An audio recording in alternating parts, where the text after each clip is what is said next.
I'm here with Mike Maloney, who is the Rich Dad Advisor. His book is Guide to Investing in Gold and Silver.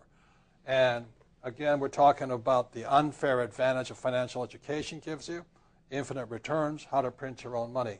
So before I bring in Mike on, I want to recap this whole thing. Is today a lot of people are being killed financially.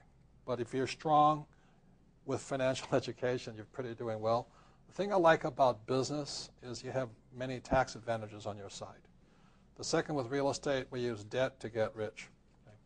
Third, with paper or commodities, is liquidity. You can get in and out very quickly with paper, which is a strength and its weakness. And commodities, the reason I like commodities is for the word called inflation. So one of the reasons I don't need a retirement plan is because every month, because I have infinite returns, I get a check from here. My real estate, I get a check from here. And paper assets, I get a check from there. So I don't need to save much money because these assets, I'm not planning on selling. I will sell occasionally. But every month I get his checks, and they're infinite returns. Now, what I do that's different than some people, since my problem is kind of too much cash all the time, that's when I buy commodities like gold, oil, and silver, simply because I suspect with all the money they're printing, there's going to be inflation as they attempt to prevent deflation over here. Yeah. So my strategy is a little bit different than most people because, again, I don't need a retirement plan. I have lots of cash flow, and rather than holding cash, or the U.S. dollar specifically, I'd rather hold gold and silver, right? Yes. One of the things about investing is you want as much predictability as possible. And we sort of know where our government is heading.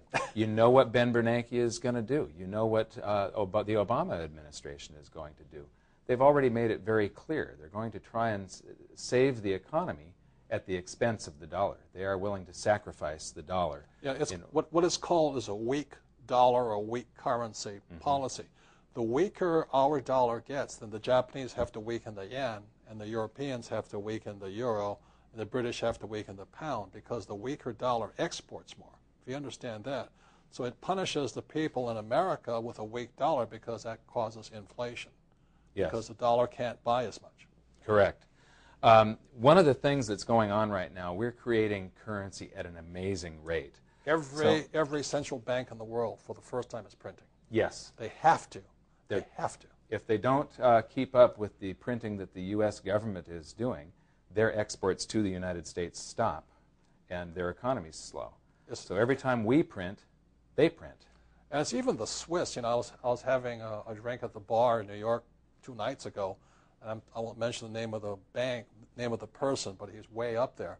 He says UBS, the UBS bank, and Credit Suisse, their debt, their default is 10 times bigger than the whole GDP of Switzerland. I mean, the amount this credit bubble is collapsing on them, it is 10 times bigger the entire government, the GDP, the gross domestic product of the entire nation of Switzerland. Wow. So that's how big the bubble is, and they're printing to try and keep this thing up rather than deflation, which they're terrified. We could have a short-term deflation, but ultimately, it's my belief that there is just no way that this turns out to be permanent deflationary. Ben Bernanke's greatest fear is deflation. What I'm going to show you is something called base money. Base money is the amount of cash in circulation, so it's paper dollars, and then deposits that the commercial banks have at the Federal Reserve, which are all redeemable in paper dollars. So basically, it's a measurement of how many paper dollars exist. And the data that we've got starts back in about 1918 with the Federal Reserve, and it goes along like this, and we're like right up here.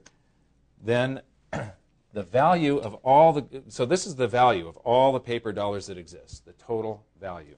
And you're saying this starts in 1918 or 1918? The Fed started in 1913, right. But the data starts in 1918. Okay. But the value of all the gold held at the Treasury, take the number of ounces of gold times whatever the price of gold is at the time, was down here. And then in 1934, they unpegged the dollar from gold, And the value of the dollar sank from 1/20th of an ounce of gold to 1/35th. So in other words, the price of gold rose. It wasn't gold going up, it was the dollar going down. But what's interesting is the will of the public and the free markets. They unpegged the dollar. The free markets bid the price of gold up until the value of the gold at the Treasury matched the value of all the dollars printed from George Washington to Roosevelt. Then we go out to 1980, and gold was at $35 an ounce. Okay, so this date was 1934? Yeah, 1934. This is actually 71 here. 1971. That's when Nixon took us off the gold standard. Nixon took us off the gold standard in August of 1971. And gold, the will of the public and the free markets, again, gold rose and then did a little thing like that. And then for about 3 months, actually for over a year, we could have gone back on the gold standard. Gold's price, the number of ounces at the Treasury times the new price, once it was over about $500 an ounce, there was enough gold at the Treasury to pay out against every single dollar printed from George Washington to Jimmy Carter. So that's 1980. 1980, right? And that's when gold hit around 850 and silver hit about 50. Right. Yeah. And now they're printing like crazy, but gold was 850 here, and then it went down to like 250, and now it's back up to about 950. So it's a little bit higher than it was here. So this is 2009 where we are today. Yeah, 2009. Now, here comes the big news.